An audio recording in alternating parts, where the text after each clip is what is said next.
India is and will be one of Uber's biggest markets. That's the word coming in from Praveen Neppalli Naga, VP and Global Head of Mobility Engineering at Uber. My colleague Ritu Singh caught up with Naga at the company's Bengaluru office to talk about the company's new mobility products, outlook for the India market and more. Take a look. India is and will be one of our biggest markets. And we've been operating here for many years, almost a decade now. And a bunch of our technology innovations have come from India, the products that we have built from India. So India is where we test these products, but then it becomes our expansion across the globe. So in that way, it's one of our biggest markets and will be our biggest market. Could you elaborate more on the kind of innovation you're driving from here, from your team of engineers in India, that you're utilizing for your markets overseas? See, I'm really proud of this. And the couple of examples that I'll tell you that we did recently is Uber Bus. And we have launched it in Delhi and Mumbai, and we probably will expand to many cities. And then we'll take it global after that, right? And if it works in India, it works everywhere, right?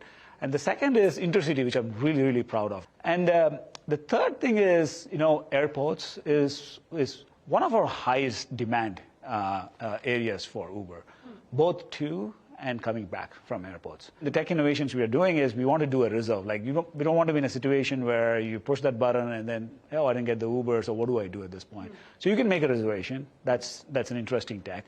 But then after that, you'll be able to enter your flight information. Then we will be able to automatically adjust your Uber reserve. Let's say if it's 1 hour delayed, and so you don't have to go to airport early as such. So with the Uber Bus, for instance, you've launched it in Delhi and Mumbai.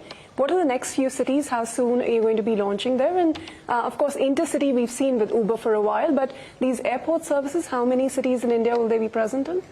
I would say we are currently in 2 cities for Uber Bus.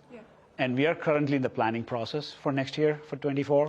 We have pretty aggressive plans to launch in many cities, the obvious ones that you might think of. And then we want to take it global after that. So you'll see, I can't tell you the exact number of cities, that's in our planning process, but it'll come back. But, what next? What are you innovating for? You outlined your plans for the bus, for the Intercity, for the airport transfers. What next in India? What we have learned over the years is to focus on few things every year and so forth. But the one big area where we will invest, which we have committed a lot, is the sustainability area.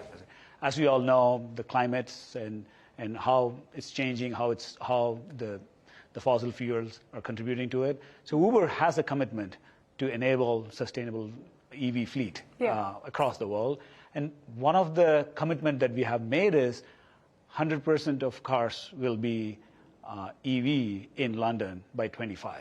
What about in India? I mean, if you spent any time in Bangalore, you'd know the problem of traffic congestion, the infrastructure, and you're talking about adding more to your fleet, right? Even as you're looking to electrify. How does that align with the overall objectives of sustainability for the country, for Uber? I think what I would say is this problem is real, where our infrastructure is not growing at a pace where our mobility needs are growing, right? I think India is exhibit A for that, honestly. And there is no one solution for it, right? The governments are investing in transit options. What we are interested in, bus, for example, putting more people in the same vehicle is one way to solve the problem. Is it the only way? No, it's one way for sure. And that's where we're investing in buses. Now apply the EV tech for it, right? Let's say we make the buses themselves EVs as such. What we are interested in, what are the tech innovations we have to do to get there? It's not as simple as just plug in your EVs and magically everything happens. So you need the supporting infrastructure to be in place for the electrification, but is there a sort of longer-term target by when we could see that happen in India, like you're planning for London? I can't tell you the exact numbers as such. Of course, there's many. It's dependent on availability of the infrastructure of charging stations and how much of EVs fleets are going to be available for us to consume as such, right? What we are interested in, our tech will be ready when those things are ready, right? I think that's what as a Uber, it's easy for us because we are ready in one place, the tech has to be built. So when the infrastructure is ready, we are able to adopt it as such. Are you looking at, any significant hiring for the year?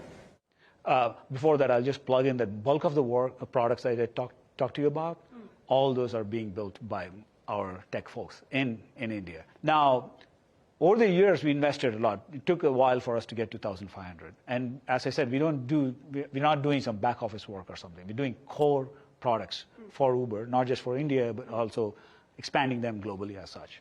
Now, we will invest in India, and that's our commitment, because the talent here is amazing. And I personally studied and grew up in India. And the reason why we are able to invest here is because the talent is solid. And we will lose out if we actually don't invest in India as such. So what we are going to be very careful in our headcount growth globally as such, but we plan to invest more in India. So Uber, they're saying that they plan to invest more in India and that it will remain one of their biggest markets. But moving on, Bengaluru.